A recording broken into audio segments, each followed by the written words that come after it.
Good evening everybody.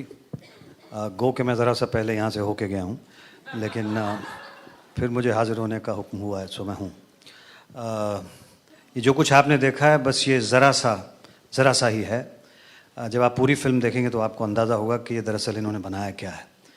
मुझे 2-3 महीने पहले इसका एक तकरीबन फाइनल कट देखने का मौका मिला था, दो it was without music and it was not in its final shape, not in terms of, I mean, in terms of color correction and all that. But what an explosive film. सबसे पहले तो मुझे ऐसा लगता है कि शायद सिर्फ विशाल भारद्वाज साहब ही हैं जो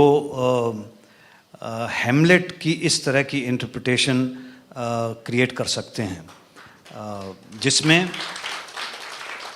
जो हालात हमारे देश के अंदर, देश के किसी एक कोने में चल रहे हैं, उनको फिजिकलाइज किया है इस फिल्म के अंदर, एक ऐसे प्ले के अंदर जो 500 साल पहले शेक्सपियर साहब ने लिखा था।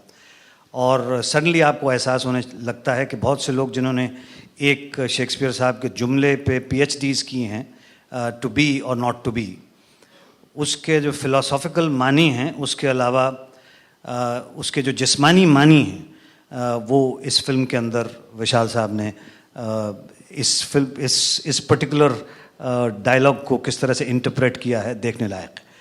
So it's an opportunity for Indians, I would say, and people all over the world to see an adaptation of Shakespeare's Hamlet, adapted by Vishal Bhardwaj and directed by him. I have known him for a long time, even before Maqbool.